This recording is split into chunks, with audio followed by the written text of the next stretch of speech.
Begini, apakah semua orang yang puasa bisa mendapatkan 4 kemuliaan tadi atau tidak? Ini poinnya. 4 itu kalau digabungkan jadi takwa namanya. Singkatnya, apakah semua orang puasa pasti bertakwa? Ya, tanyakan Al-Quran. Apa jawaban Allah di Al-Quran? Dijawab langsung di ayat Siyam. Al-Baqarah ayat 183. Ya ayyuhalladzina amanu kutiba alaikumus kama kutiba alal ladzina min la'allakum. Nah, kalimat tattaqun itu diawali dengan kata la'allakum. La'alla itu namanya harfu taraji. Saya ulang ya, di ilmu nahwu la'alla disebut harfu taraji. Al-Imam As-Suyuti berkomentar begini.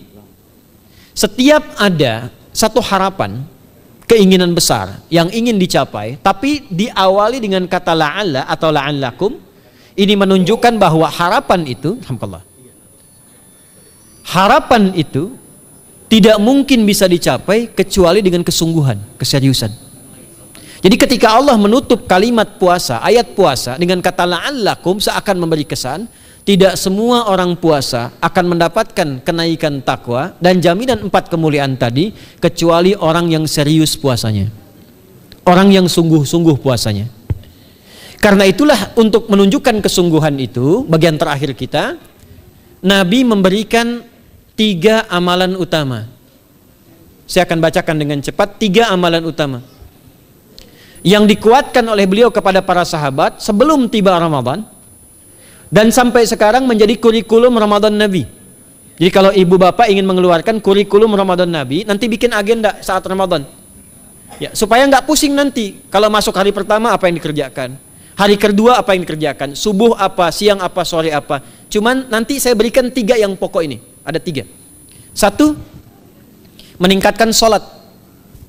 Saya ulang ya, meningkatkan apa? Sholat. Kalau meningkat secara singkatnya berarti bertambah dari yang sekedar fardu, tambah dengan apa? Sunnah. Maka dari sekarang keluarkan semua jenis sholat-sholat sunnah. Keluarkan dari sekarang apa saja, siang dan malamnya. Yang rawatib, ada berapa rawatib? Rawatib 12. Ya, rawatib itu yang melekat dengan sholat fardu dan menentukan untuk memperbaiki sholat fardu. Menambah, jadi kalau kurang khusyuk ditambah dengan sunnahnya disebut rawatib. Bisa sebelum, bisa setelah sholat fardu. Ada 12 dari hadis Nabi SAW.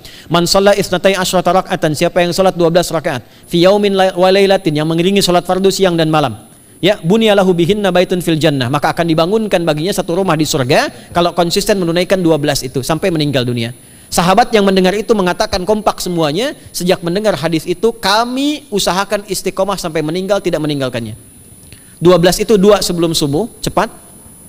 4 sebelum zuhur, 2 setelah zuhur, 2 setelah maghrib, 2 setelah isya. 2 rakaat sebelum subuh, 4 rakaat sebelum zuhur. Kalau nggak bisa 4 rakaat karena terbatas waktunya, boleh 2 rakaat khusus untuk sebelum zuhur. Kalau nggak bisa 4, boleh berapa? 2. Dalilnya hadis Ibnu Umar radhiyallahu taala anhuma. Kata beliau, hafidtu asyra rakaatin, saya hafal 10 rakaat dari Nabi sallallahu alaihi wasallam salat sunnah. Maka menyebutkan sebelum zuhur 2 rakaat. Baik, jadi 12 ya. 2 sebelum subuh, 4 sebelum zuhur, 2 setelah zuhur, 2 setelah maghrib, 2 setelah isya. Ini yang disebut dengan rawatib. Jamak dari kata ratib. Di luar ini mutlak. Mutlak ini ada yang berdampingan dengan salat fardu, ada yang terpisah. Contoh yang berdampingan, 4 rakaat sebelum asar. 4 rakaat ini bukan disebut rawatib, tapi salat mutlak. Cuma waktunya berdampingan dengan salat fardu. Jadi dia nggak memengaruhi sholat fardu, cuma punya keutamaan sendiri.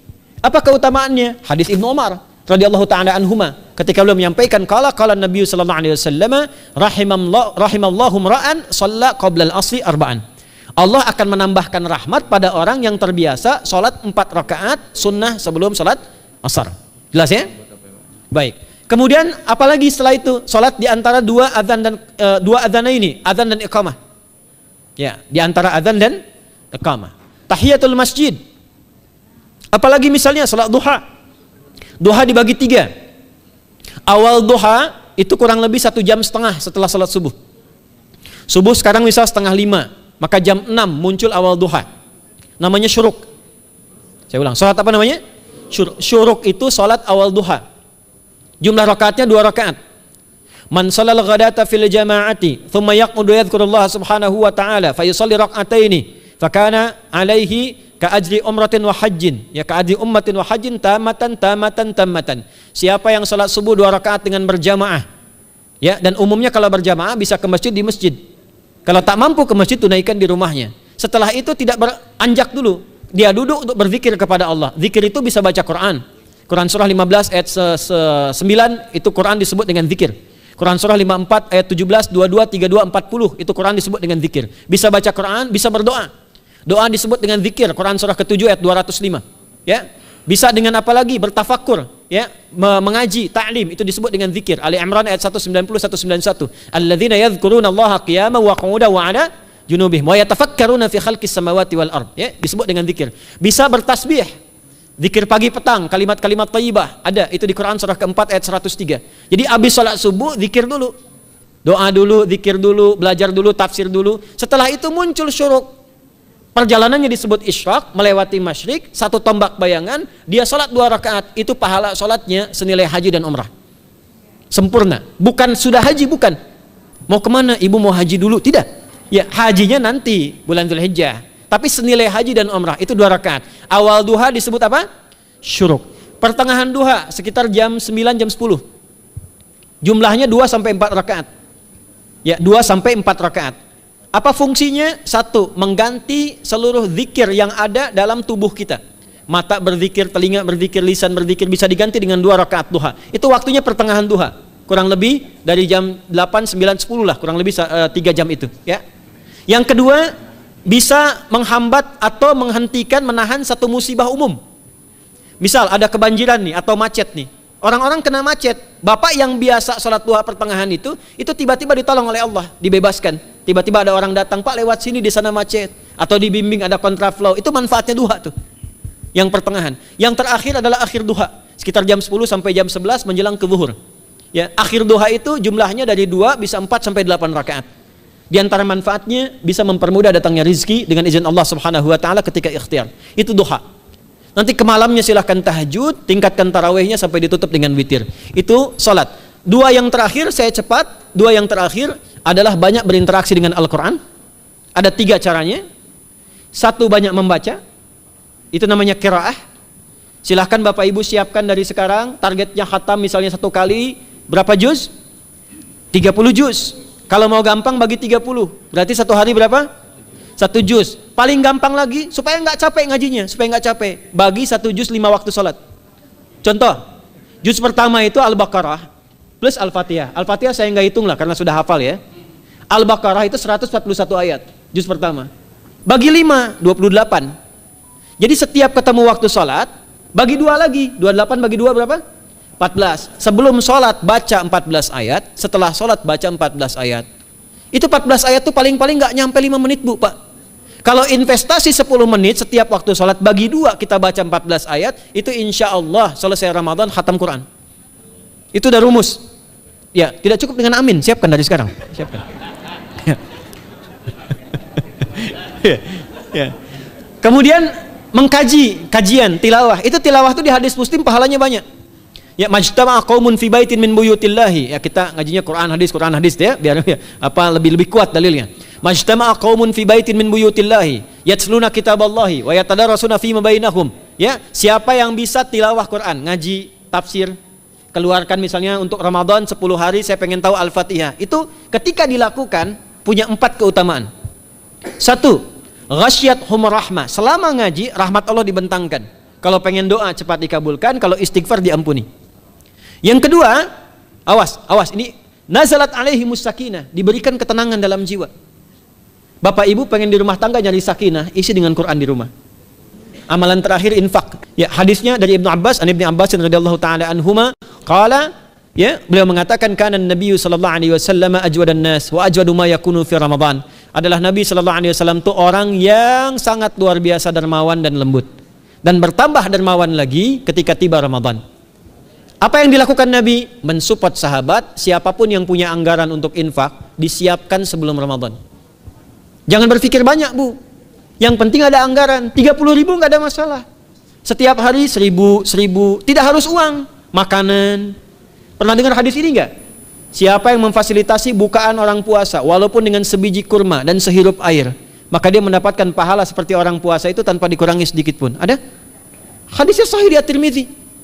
Tapi bukan berarti nyanyi kurma ke Tanah Abang setiap hari satu. Terus minumnya satu sedotan aja ganti-ganti. Ya, maksudnya apa? Yang paling minimal kita bisa keluarkan. Itu pahalanya 700 kali lipat dikali 10. Paling standar. 700 kali itu standar biasa di hari ini. Dalilnya Al-Baqarah ayat 261 yang dibacakan Adinda tadi kita itu. Ramadan kali 10 lagi. Maka dari itu disiapkan dari sekarang untuk infak. Kalau kami di desa itu, ibu saya selalu kalau Ramadan itu RT-nya setiap rumah. Ini untuk bukaan hari ini rumah A, rumah B, rumah C. Bukaan besok rumah A, rumah B, rumah C. Boleh tuh di PWM Pak dipraktikkan. Ya, misalnya anggota perserikatan siapa dikasih kesempatan. Mungkin nanti yang lain kurmanya, yang ini misalnya jeruknya, yang ini ininya. Setiap ada bukaan ya kirim ke yatimnya, ya kemudian ke pondok-pondok asuhan Muhammadiyah yang tadi disebutkan sekian ribu itu, cari pahala.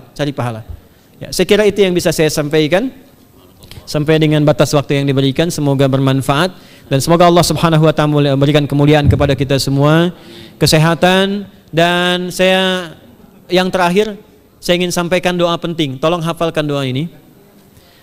Dan ini doa yang diajarkan Nabi menjelang Ramadan supaya mendapatkan kesehatan, kekuatan, keselamatan untuk beribadah saat Ramadan. Hadisnya di At-Tirmidzi nomor hadis 3254. Qala, langsung saja qala Nabi sallallahu alaihi wasallam. Allahumma ahillahu alaina bil yumni wal iman wassalamati wal islam rabbi wa rabbukallah. Nah, itu tolong nanti dihafalkan, tadi sudah direkam, dibimbing. Nanti ketika ditetapkan masuk awal Ramadan, bacakan itu. Ya Allah, anugerahkan awal Ramadan kepada kami dengan ketenangan, kedamaian, kekuatan iman, keselamatan, sehat, nggak sakit sampai selesai puasanya, diberikan kekuatan untuk ibadah dalam keislaman dan diikhlaskan hanya karena Allah Subhanahu wa taala.